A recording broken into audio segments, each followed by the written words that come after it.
देश कोरोना के खिलाफ जंग लड़ रहा है। ऐसे में इस जंग में डॉक्टर्स और स्वास्थ्यकर्मी सिपाही बनकर मैदान में डटे हुए हैं। आज कोरोना के कर्मवीरों को भारतीय सेना सलाम करने जा रही है। उत्तर से लेकर दक्षिण तक और पूरब से लेकर पश्चिम तक सेना का जय हिंद आज देखने को मिलेगा।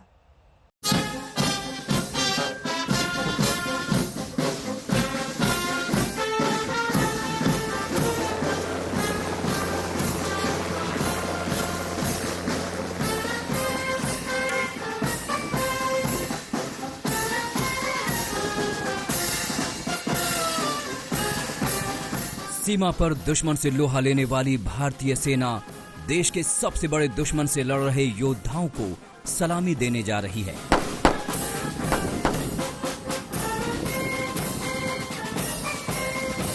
लेकिन कुछ अलग अंदाज में जल, थल और वायुसेना इस सलामी के लिए पूरी तरह से तैयार है।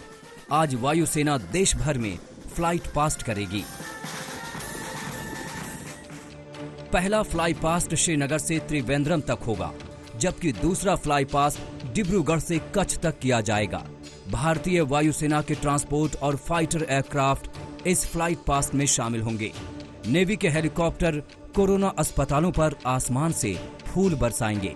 इंडियन आर्मी देश भर के करीब सभी जिलों में कोविड अस्पतालों में माउंटेन बैंड परफॉर्मेंस देगी।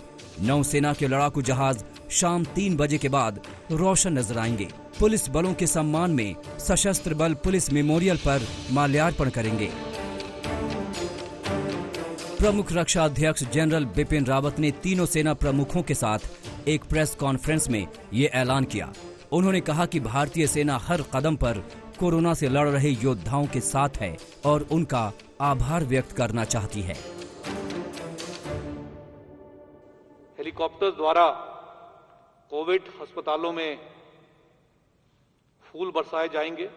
जहां तक थल सेना का सवाल है, हमारे माउंटेड बैंड्स अनेक कोविड अस्पतालों में कुछ धुन बजाएंगे। तय प्रोग्राम के मुताबिक सुबह 10 बजे एम्स, कैंट बोर्ड हॉस्पिटल और नरेला हॉस्पिटल के बाहर आर्मी बैंड परफॉर्म करेगा। सुबह 10:30 बजे बेस हॉस्पिटल पर आर्मी बैंड की धुन सुनाई देगी, जबकि 11 बजे गंगाराम हॉस्पिटल और R&R हॉस्पिटल के बाहर माउंटेन बैंड परफॉर्मेंस होगी। चेन्नई में सुबह 10:30 बजे से पौने 11 बजे के बीच अन्ना सलाई हॉस्पिटल और राजीव गांधी जनरल हॉस्पिटल पर पुष्प वर्षा होगी। मुंबई में सुबह 10 बजे से पौने 11 बजे के बीच KEM hospital, Kasturba Gandhi hospital और JJ हॉस्पिटल पर पुष्प वर्षा होगी। जयपुर में सुबह 10:30 बजे Indian air force helicopter SMS hospital पर फूल बरसाएंगे। लखनऊ में सुबह 10 बजे किंग जॉर्ज मेडिकल कॉलेज पर और 10:30 बजे PGI में पुष्प वर्षा होगी। सुबह 10 से 10:30 बजे के बीच दिल्ली में भी फ्लाइट पास्ट देखा जा सकेगा। सुखोई 30, MiG-29 और जैगवार राजपथ के ऊपर से उड़ान भरेंगे। नौसेना हर नेवल बेस में शिप्स हमारे एंकरेज में जाएंगे। They will illuminate at the time of sunset और से between sunset and 7:30 in the evening. They will light up, they will sound their horn in respect to the corona warriors. सेना की ओर से सलामी की रिहर्सल भी की गई। मुंबई के आसमान में पहले दिन वायुसेना के हवाई जहाजों ने हुंकार भरी। रात के अंधेरे में नेवी के जगमगाते जहाज आज होने वाले कार्यक्रम की भव्यता का नमूना पेश करते दिखे। नेवी के बैंड भी देशभक्ति के गीतों के साथ सलामी देने को तैयार हैं।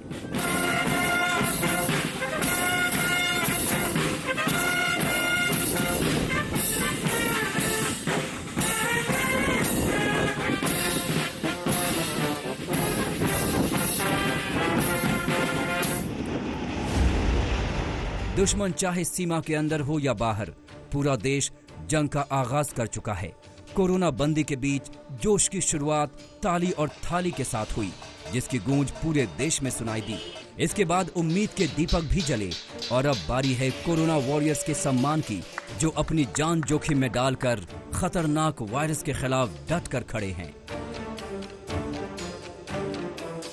मंजीत नेगी के साथ आज तक ब्यूरो।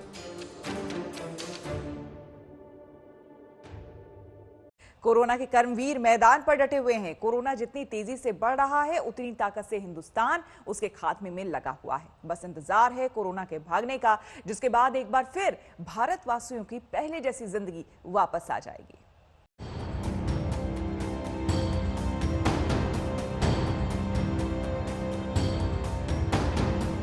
देश में एक ओर लॉकडाउन के बीच छूट को लेकर माथापच्ची चल रही है, तो वहीं दूसरी ओर कोरोना संक्रमण के केस कम होने का नाम नहीं ले रहे। आंकड़ा लगातार बढ़ता जा रहा है। सबसे बुरा हाल महाराष्ट्र का है, जहां संक्रमित लोगों की संख्या 12,000 के पार पहुंच गई है। महाराष्ट्र में अब तक 12,296 मरीज कोरोना से संक्रमित हो चुके हैं, जिसमें 521 लोगों की मौत हो गई है। वहीं मुंबई में कोरोना के पॉजिटिव केस का आंकड़ा 8,351 तक पहुंच गया है और 322 लोग अब तक अपनी जान गंवा चुके हैं। महाराष्ट्र में कोरोना के संक्रमण का आलम यह है कि मातोश्री में तैनात 3 पुलिसकर्मी इसकी चपेट में आ गए हैं। इससे पहले मातोश्री के बाहर एक चाय वाले का टेस्ट पॉजिटिव आया था, जबकि सीएम आवास वर्षा में भी तैनात 2 महिला पुलिसकर्मी की रिपोर्ट पॉजिटिव आ चुकी है। धारावी ने भी महाराष्ट्र सरकार की टेंशन बढ़ा दी है, जहां केस लगातार बढ़ रहे हैं। पिछले 2 दिनों में एशिया के सबसे बड़े स्लम में 127 केस पॉजिटिव आए हैं, जबकि एक दिन में 90 नए मामले सामने आए हैं, जो अब तक का सबसे बड़ा आंकड़ा है। पालघर लिंचिंग मामले का एक आरोपी भी कोरोना संक्रमित निकला है, जिसके बाद संपर्क में आए 43 पुलिसकर्मियों को क्वारंटीन कर दिया गया है।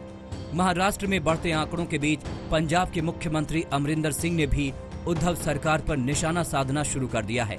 दरअसल महाराष्ट्र के नांदेड़ साहिब से आए श्रद्धालुओं ने पंजाब में कोरोना विस्फोट कर दिया है। पंजाब में कंट्रोल में दिख रहे कोरोना के केस में तेजी से बढ़ोतरी हुई है। अब तक 150 से ज्यादा श्रद्धालुओं की रिपोर्ट पॉजिटिव आ चुकी है, जबकि सैकड़ों श्रद्धालुओं की रिपोर्ट आनी बाकी है। ऐसे में अमरिंदर ने उद्धव सरकार पर झूठ बोलने का आरोप लगाया है। हमें तो रिपोर्ट आई थी कि जो नांदेड़ से आए हैं कि 3 बार टेस्ट उनका किया और 3 बार नेगेटिव आए हैं, और फिर आके जब यहाँ हमने टेस्ट किया इट वाज ऑल पॉजिटिव। तो रिपोर्ट्स जो आ रही हैं सही नहीं आ रही। आई मीन अगर ये लड़ाई को हमने मुल्क की लड़ाई बनानी है और है मुल्क की लड़ाई, तो सबको एक साथ उनको एक लड़ना पड़ेगा। कोरोना से देश की राजधानी का हाल भी बेहाल है। दिल्ली में कोरोना संक्रमित मरीजों की संख्या 4,000 के पार पहुंच गई है। वहीं रेड जोन की वजह से लॉकडाउन में ढील न मिलने की वजह से सीएम केजरीवाल की टेंशन बढ़ गई है। अनफॉर्चुनेटली हमें पूरा इन्होंने रेड घोषित कर दिया। मुझे ये उम्मीद थी कि केवल कंटेनमेंट जोन्स को रेड किया जाएगा, बाकी दिल्ली को खोल दिया जाएगा। मैं केंद्र सरकार से बातचीत कर रहा हूं कि जी बाकी दिल्ली को अब खोल दीजिए, दिल्ली खुलने के लिए अब तैयार है, हम सब लोग तैयार हैं। दिल्ली में मरकज मामले की जांच कर रही क्राइम ब्रांच की टीम के 5 पुलिसकर्मी कोरोना पॉजिटिव पाए गए हैं। ये सभी पुलिसकर्मी जांच करने के लिए मरकज के अंदर भी गए थे। लोकपाल के सदस्य रिटायर्ड जस्टिस AK त्रिपाठी का एम्स में निधन हो गया, जिसके बाद उनके कोरोना संक्रमित होने की पुष्टि भी हुई है। वहीं दिल्ली नोएडा में तैनात CRPF के 31वीं बटालियन में कोरोना का मामला गंभीर होता जा रहा है। अब तक CRPF के करीब 122 जवानों की कोरोना वायरस से संक्रमित होने की पुष्टि हो चुकी है। आज तक ब्यूरो।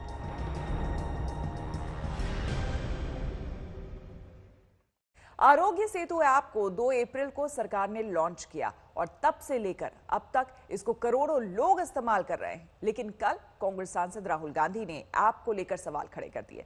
राहुल ने आरोप लगाया कि इस ऐप के जरिए बिना सहमति के लोगों को ट्रैक किया जा रहा है। हालांकि राहुल के आरोपों को कानून मंत्री रविशंकर प्रसाद ने गलत करार दिया। आरोग्य सेतु ऐप को डाउनलोड करने के लिए मेरा चौथा आग्रह है कि ज्यादा से ज्यादा लोगों को जानकारी दें और कम से कम 40 लोगों के मोबाइल में ये ऐप आप इंस्टॉल करवाए ही। प्रधानमंत्री नरेंद्र मोदी ने जिस आरोग्य सेतु ऐप को कोरोना के खिलाफ जंग में बड़े हथियार के तौर पर इस्तेमाल करने का आह्वान किया, उस पर राहुल गांधी ने गंभीर सवाल खड़े कर दिए हैं। राहुल गांधी ने आरोग्य सेतु ऐप को लोगों के निजता में सेंध बताया। उनका आरोप है कि इस ऐप के जरिए डेटा और सुरक्षा संबंधी गोपनीयता लीक होने का खतरा है। राहुल गांधी ने अपने ट्वीट में लिखा, आरोग्य सेतु एक अत्याधुनिक निगरानी प्रणाली है जो एक प्राइवेट ऑपरेटर को आउटसोर्स है। साथ ही इसमें संस्थागत स्तर पर कोई निगरानी नहीं रखी जा रही है। इससे डेटा सुरक्षा और गोपनीयता को लेकर गंभीर सवाल खड़े हो रहे हैं। तकनीक हमें सुरक्षित रहने में मदद कर सकती है, लेकिन बिना लोगों की सहमति के उन्हें ट्रैक करना गलत है। भय के नाम पर लाभ उठाना गलत है। राहुल के वार पर सरकार और बीजेपी में तीखी प्रतिक्रिया हुई। कानून मंत्री रविशंकर प्रसाद ने झूठ बोलने का आरोप लगाया। रोज एक नया झूठ। आरोग्य सेतु एक शक्तिशाली साथी है जो लोगों की सुरक्षा करता है। डेटा सुरक्षा के लिहाज से ये काफी मजबूत है। जिन लोगों ने अपने पूरे जीवन को निगरानी में रखा, वो नहीं जानते कि बेहतरी के लिए तकनीक का लाभ कैसे उठाया जा सकता है। रविशंकर प्रसाद ने ऐप के किसी भी निजी ऑपरेटर के लिए आउटसोर्स नहीं करने का भी दावा किया। साथ ही ये भी कहा कि आरोग्य सेतु ऐप को विश्व स्तर पर सराहा जा रहा है। ऐसे में ये समझना जरूरी है कि आरोग्य सेतु काम कैसे करता है, आप किस तरीके से फंक्शन करता है। अगर आप इसको 1 किलोमीटर के दायरे में देखना चाहते हैं यहाँ पर, तो ये बाकायदा दिखाता है कि 158 लोग इसको इस्तेमाल कर रहे हैं। 58 यूजर्स ने अपने आप को सेल्फ असेस्ट किया अनवेल। इसके अलावा 9 यूजर्स जो हैं उन्होंने कोविड-19 पॉजिटिव आए हैं और 25 लोग हैं जो कि अभी भी हाई रिस्क पर काम कर रहे हैं। यानी कि ये पूरी डिटेल आपके आसपास जितने दायरे को आप सेलेक्ट करते हैं वो बाकायदा आपको दिखाता है कि आपके आसपास की स्थिति इस वक्त क्या है। दरअसल सरकार ने 2 अप्रैल को आरोग्य सेतु ऐप लॉन्च किया था। इस ऐप की मदद से लोग अपने आसपास के कोविड-19 मरीज के बारे में जानकारी हासिल कर सकते हैं। ये ऐप कोविड-19 संक्रमण के प्रसार के जोखिम का आकलन करने और आवश्यक होने पर आइसोलेशन सुनिश्चित करने में मददगार साबित हो सकता है। हालांकि कांग्रेस ने दावा किया है कि जो जानकारी इकट्ठा की गई है उसके इस्तेमाल को लेकर स्थिति स्पष्ट नहीं है। दिल्ली से पुनीत शर्मा के साथ आज तक ब्यूरो। लॉकडाउन की मार अगर सबसे ज्यादा किसी पर पड़ी है तो वो है अलग अलग शहरों में फंसे मजदूर। मगर जब मजदूरों को उनके घर भेजने की कवायद शुरू हुई तो अलग अलग शहरों की सीमाओं पर मजदूरों का रेला दिख रहा है।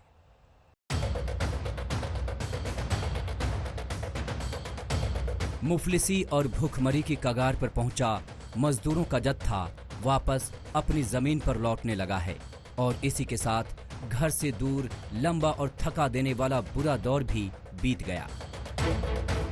देश के अलग अलग हिस्सों से मजदूरों की घर वापसी की तस्वीरें सामने आ रही हैं। बस स्टेशन से लेकर रेलवे स्टेशन तक लंबी कतारें दिख रही हैं। वहीं सोशल डिस्टेंसिंग का खास ध्यान रखा जा रहा है। घर से दूर बेरोजगारी और दूसरों की मदद पर जी रहे मजदूरों के लिए ट्रेनों का चलना बड़ी राहत है। कामकाज और कमाई बंद होने के चलते इनके पास अपने घरों के लिए वापस लौटने के अलावा कोई चारा नहीं बचा था। लिहाजा शर्तों के साथ ही सही, लेकिन अब वो अपने घर लौट सकते हैं। लेकिन अभी भी कई मजदूर ऐसे हैं जो शर्तों के बीच में फंसे हुए हैं, जहां गाइडलाइंस के बावजूद नियमों की धज्जियां उड़ाई जा रही हैं।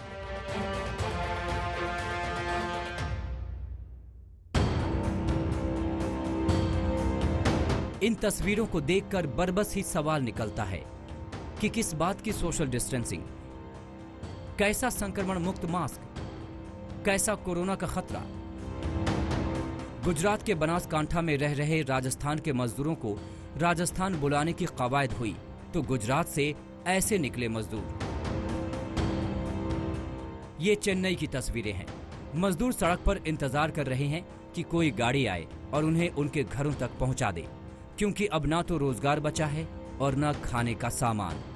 लोग भी आज कल मतलब हम लोग को डस्टबिन का जैसा कर रहे हैं, ठीक है ना। ऐसा क्या पानी के लिए भी नहीं पूछता है लोग, ठीक है ना। उधर में कितना दिन से 1-1.5 महीना से लॉकडाउन है, उधर बैठे हैं हम लोग, ठीक है ना। एक बार भी पूछने भी नहीं जाता है और रूम का भी सिचुएशन बहुत खराब है। उधर में कचड़ा वाला पानी में नहाना पड़ता है। मतलब कोरोना से बचू क्या और भी कोरोना में हम लोग को वो डाल रहा है। हम लोग यहाँ पे काम करने हैं, हम लोगों का 2 मार्च के महीने का पेमेंट नहीं अभी मिला हुआ।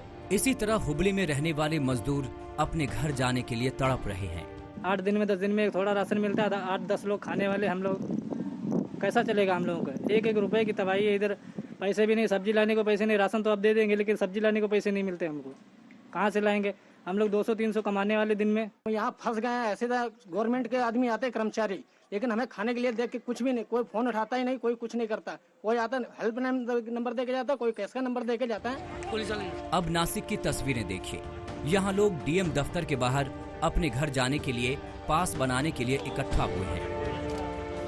बेंगलुरु के एक बस टर्मिनल पर भी मजदूरों का ऐसा ही रेला है। अलग अलग राज्यों के लोग अपने घर जाने के लिए बेताब हैं।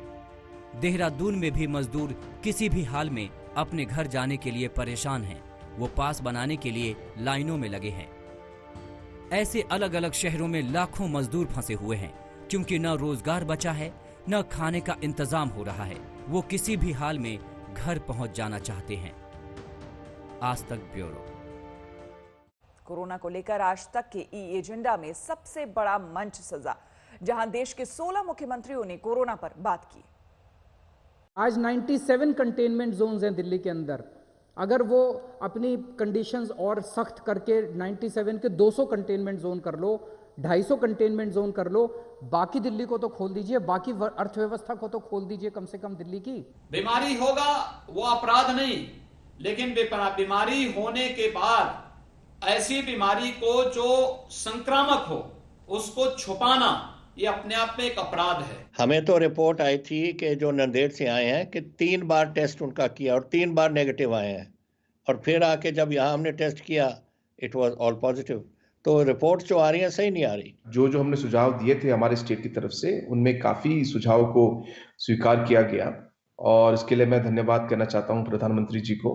ये कोविड-19 जो है ये दुनिया का सबसे बड़ा चैलेंज है। इन जिलों में जो कोरोना पॉजिटिव हुए या इनके परिवार के लोग, रिश्तेदार सब, तो वो एकदम जो जंप आया है, मैं समझता हूँ कोई 40 से ऊपर लोग ऐसे हैं जो सीधा संबंधित दिल्ली के साथ है, जिनका जो कोरोना पॉजिटिव हुए। कोरोना चले गए, कोरोना आएगा, कोरोना जाएगा, ये जब तक वैक्सीनेशन नहीं आएगी तब तक इसके साथ हमको लड़ाई करना पड़ेगा, युद्ध करना पड़ेगा। निश्चित रूप से अर्थव्यवस्था पर बहुत बड़ा व्यापक असर पड़ा है और बहुत बड़ा नुकसान हुआ है। देश की अर्थव्यवस्था अस्त व्यस्त हुई है, प्रदेश की भी अर्थव्यवस्था पर बहुत बड़ा नुकसान हुआ है। अहमदाबाद और सूरत दोनों में एक जगह हमने 700 से ज्यादा टीम और एक जगह 500 से ज्यादा टीम एक एक घर में जाकर सर्वेलेंस करते हुए एक केस पॉजिटिव केस को निकालकर ज्यादा से ज्यादा संक्रमण न हो उस दिशा में हम प्रयत्न कर रहे हैं। लेकिन हमने शुरुआती दौर पे ही अपनी सीमाओं को, राज्य की सीमाओं को हमने सील कर दिया था, जिले को सील कर दिया और गांव वाले स्वयं अपने गांव को सील कर दिए। क्योंकि लॉकडाउन लगाना आसान है, परंतु उसको हटाना बड़ा मुश्किल होता है और एक साथ में हटाना ही नहीं चाहिए, ना हटता है। मेरा बिल्कुल स्पष्ट है, देश राज नियम कानून से चलेगा और इसको लेकर आज के इस संक्रमण में भारत सरकार का और राज्य सरकार का जो भी समन्वय होगा उसके साथ हम आगे बढ़ेंगे। हम टूरिस्ट के बारे में ऑलवेज अतिथि देवो भव के रूप से सभी को वेलकम करते हैं, लेकिन आज की प्रायोरिटी है कि कोविड कंट्रोल करें, गोवा के लोगों की चिंता करें। सही वक्त में सही डिसीजन ऑनरेबल प्राइम मिनिस्टर साहब ने लिया है। अगर उस डिसीजन ऑनरेबल पीएम साहब ने अगर लॉकडाउन 1 में अगर नहीं लेता तो आज आप लोग खुद कल्पना कर सकते हैं कि सब प्रदेश में पूरा कोरोना वायरस फैल चुका होगा। 23 तारीख की रात को 9 बजे मैंने मुख्यमंत्री पद की शपथ ग्रहण की। तब तक कोरोना मध्य प्रदेश में दस्तक दे चुका था और इंदौर जैसे शहरों में फैल गया था। पॉजिटिव केसेस जबलपुर में भी थे, भोपाल में भी थे। जो माननीय प्रधानमंत्री जी का सपना है वो काफी हद तक आज मैं ये कह सकता हूं कि गंगा की जो निर्मलता है वो बना पाने में सफल हुई है सरकार। लॉकडाउन 17 मई तक बढ़ चुका है। अलग अलग राज्यों से मजदूरों की घर वापसी की प्रक्रिया भी शुरू हो चुकी है। ऐसे में एक महत्वपूर्ण सवाल यह है कि लॉकडाउन में बंद हुए फैक्ट्रियों को रीस्टार्ट करने का मंत्र क्या है। मजदूरों का घर वापस जाना ही इस परिस्थिति का इलाज है। मेरी सहयोगी श्वेता सिंह ने लॉकडाउन में कामकाज को रीस्टार्ट करने के सूत्र योग गुरु रामदेव की फैक्ट्री में जाकर ढूंढे। आप ये रिपोर्ट देखिए।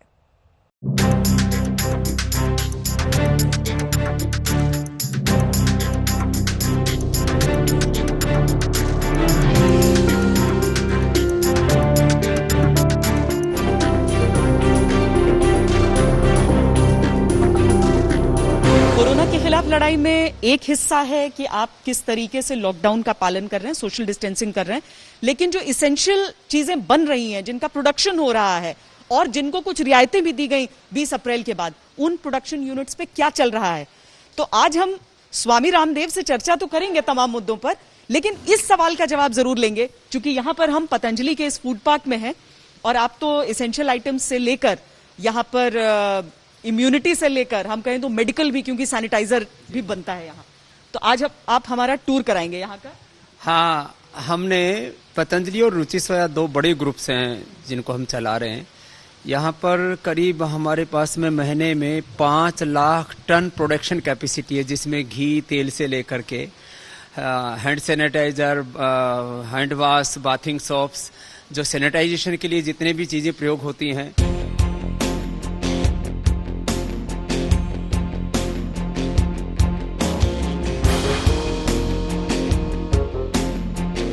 हमने शायद एक दिन ये फैक्ट्री बंद रही होगी पूरे लॉकडाउन के दौरान। हमने सेकंड डे से ही सारे चीज़ों को, नॉर्म्स को फॉलो करते हुए, क्योंकि हम सारे के सारे फूड प्रोडक्ट बनाते हैं, घी, आटा, तेल और जो भी दाल, चावल, सब कुछ मसाले, तो दूसरे दिन से ही हमने पहले 1/3 कैपेसिटी को चालू किया, फिर हाफ अब फुल प्रोडक्शन पर 24 घंटे यूनिट चलती है। तो हम अंदर चलते हैं। जरूर।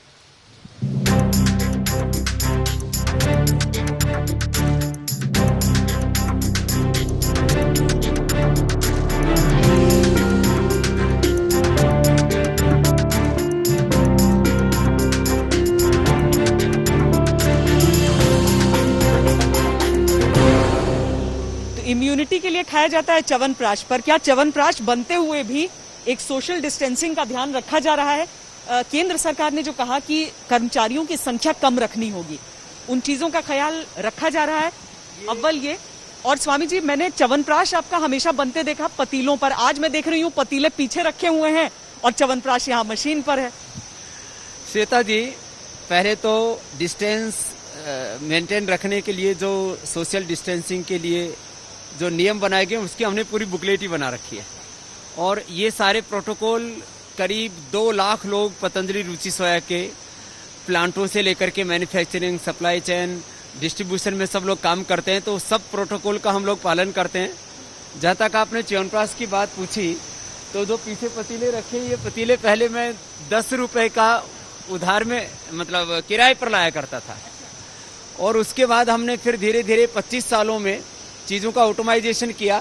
अब ये जो च्यवनप्राश बन रहा है, पहले इसको हाथ से घोटा करते थे, मैंने खुद घोटा है, और अब इसका पूरा जो है यांत्रिकीकरण कर दिया गया है। तो कोरोना के समय में बिना छुए, अगर किसी बिना इंसानों के उस तरीके से मशीन का ज्यादा प्रयोग, ये बेहतर है?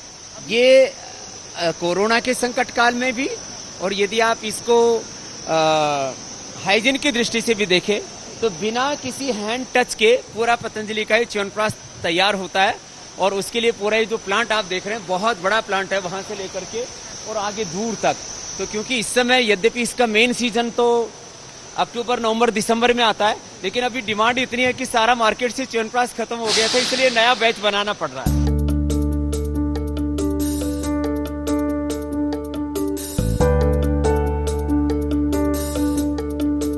बोतल तो निकल रही, इन बोतलों के बीच कोई सोशल डिस्टेंसिंग नहीं है। उनमें सोशल डिस्टेंस उनके हिसाब से है, माने उनमें करीब 1 फीट का फासला रहता है एक डब्बे के बीच में।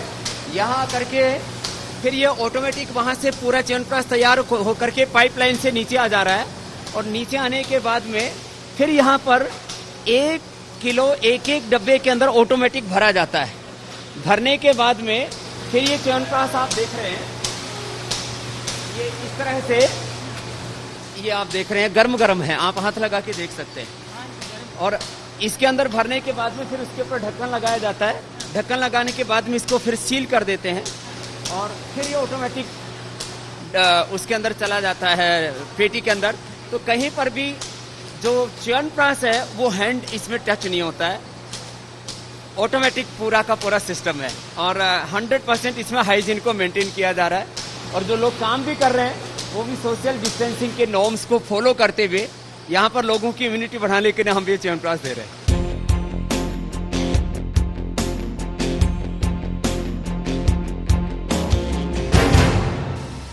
तो ये सैनिटाइजर का प्लांट है, चूंकि आज की तारीख में सब चाहते हैं कि हाथ स्वच्छ रहें और साफ रहें, तो ये सैनिटाइजर यहाँ पे। लेकिन स्वामी जी, आपने स्टाफ घटाने को लेकर जो सरकार की तरफ से कहा गया, वो क्या किया गया है? हमने लगभग 50% यहाँ स्टाफ कर दिया है और 3 शिफ्ट कर दिए हैं, और हमने एक भी आदमी को नौकरी से नहीं निकाला है। जैसे प्रधानमंत्री जी ने कहा, सोशल डिस्टेंस को भी मेंटेन रखा है और लोगों की रोजी रोटी का भी ध्यान रखा है कि एक भी व्यक्ति बेरोजगार नहीं होना चाहिए। कुछ एसेंशियल चीजों के लिए, जो एसेंशियल कमोडिटीज, खाने पीने की चीजें, अगर उधर भी चलते हैं।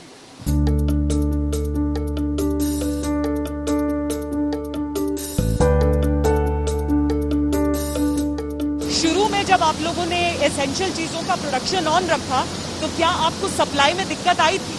शुरू में 2-3 दिन जरूर दिक्कत आई, गेहूं की भी सप्लाई पूरी नहीं हो पाई और ट्रकों की मूवमेंट में भी बहुत दिक्कत आई। तो हमने पीएमओ में भी बात की, होम मिनिस्टर श्री अमित शाह जी से भी बात की, और 3 दिन के अंदर ही उन चीज़ों को फिर ठीक कर लिया गया। और आज करीब हमारे 1000 से ज़्यादा अपने ट्रक्स हैं पतंजलि के, और आटे से लेकर के, दलिया से लेकर के, बेसन से लेकर के, घी, तेल, मसाले सब हम यहाँ पर तैयार कर रहे हैं। हमेशा से स्वदेशी का कॉल देते थे, और आज जो है वो समझ में आ रहा है कि आत्मनिर्भरता कितनी आवश्यक है। तो उसमें स्वदेशी एक बार फिर ये बता रहा है कि स्वदेशी अगर रहेगा तो चाहे दुनिया से हमारा संपर्क कटा रहे, लेकिन भारत में कोई दिक्कत नहीं है। स्वदेशी का जो हमने संकल्प इस देश के सामने दिया, वो इसी दृष्टि के साथ दिया कि हर क्षेत्र में देश आत्मनिर्भर हो, स्वावलंबी हो, और इसी आत्मनिर्भरता ने भारत को आज तक इस जंग में मजबूती से खड़ा करके रखा हुआ है। बहुत बहुत धन्यवाद हमसे बातचीत के लिए। नमस्ते।